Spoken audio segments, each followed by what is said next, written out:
Bienvenue à toi dans le jour 2 de ce calendrier de l'Avent. Aujourd'hui, on va repartir un petit peu ensemble dans le passé, on va dire plus ou moins 10 ans en arrière, parce qu'il y a beaucoup de choses, des choix que j'ai faits pour ma vie, des choses que je vis aujourd'hui, qui sont aussi forcément le résultat de mon histoire, et qui sont en lien avec ce que j'ai pu vivre dans les années passées.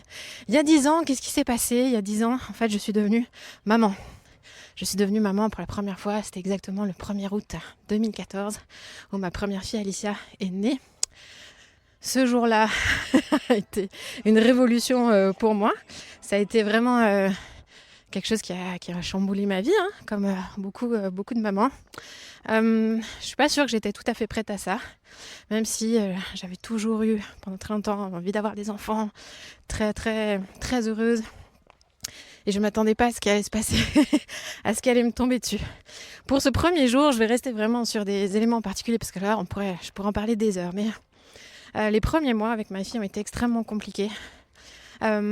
Partagés entre la joie de ce nouvel enfant et l'épuisement d'être une jeune maman.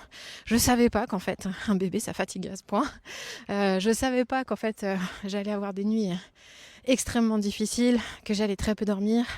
Et que tout mon quotidien allait tourner autour de cet enfant, que j'allais apprendre à faire passer les besoins de quelqu'un avant les miens.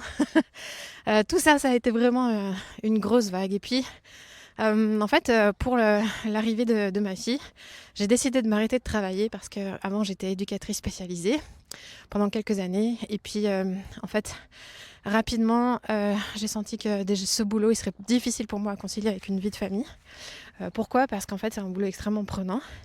C'est un boulot que j'adorais, mais je détestais le contexte dans lequel je faisais. Je travaillais avec des enfants qui avaient des troubles du comportement, des familles qui avaient des difficultés éducatives. C'était un métier passionnant, absolument passionnant. Je reste toujours passionnée d'ailleurs par l'éducation. Mais le contexte dans lequel je travaillais, les associations, les équipes, j'étais dégoûtée de plein de choses.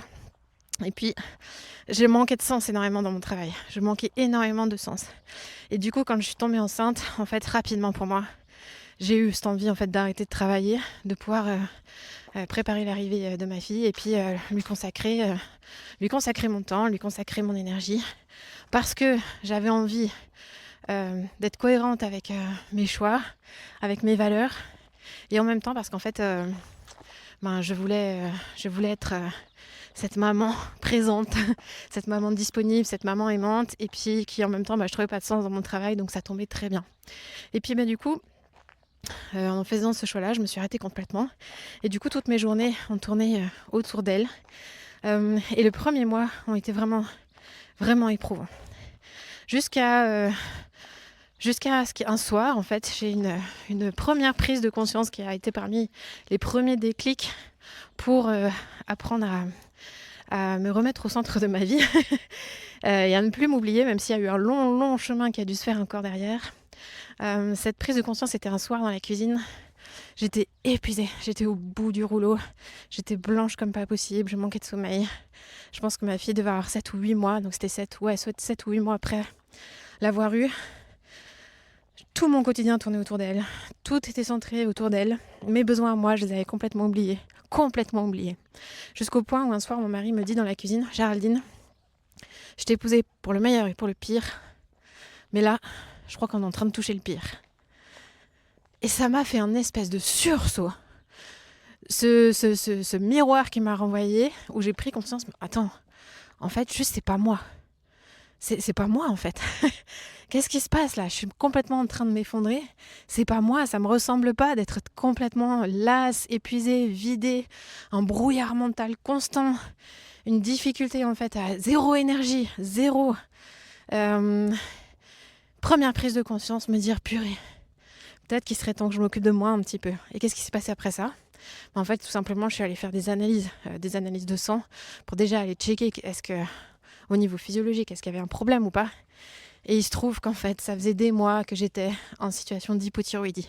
J'avais déclenché une hypothyroïdie suite à l'accouchement, une maladie de Hashimoto, pour celles qui connaissent, qui se déclenche de manière assez aléatoire. J'ai pas encore tout compris sur cette maladie. Mais quoi qu'il en soit, prendre conscience que, attends, en fait, c'est pas normal d'être dans cet état. et mettre une première action en place pour me dire là, je vais prendre soin de moi, je vais m'occuper de moi, je vais aller faire des analyses, je vais aller me soigner. En quelques semaines, j'ai retrouvé une clarté mentale, j'ai retrouvé un certain niveau d'énergie. Ça a été déterminant pour moi d'accepter que oui, je te le répète, c'est pas normal. Et si toi aussi tu vis dans une situation d'épuisement, de très grosse fatigue, que tu te sens lasse, que tu es dans un brouillard mental, que tu sens que tu as des variations d'humeur, que tu sens qu'en fait, au fond de toi, il y a quelque chose qui est pas normal. Alors déjà, ton premier pas, c'est d'aller prendre soin de toi et d'aller checker, faire un bilan santé, regarder qu'est-ce qui se passe. Est-ce qu'il y a des carences? Est-ce que tu manques de certaines choses? Est-ce qu'il y a un problème d'une manière ou d'une autre? Ose juste faire cette démarche-là. Ça, c'est le premier pas pour apprendre à créer un style de vie où tu retrouves plus de temps et plus d'énergie. Ça, je l'ai vraiment appris à mes dépens, mais c'est le point de départ. Ok ? Je vais m'arrêter là et puis demain, je continuerai sur mon parcours, sur mon histoire. Et d'ici là, prends soin de toi. À demain. Ciao.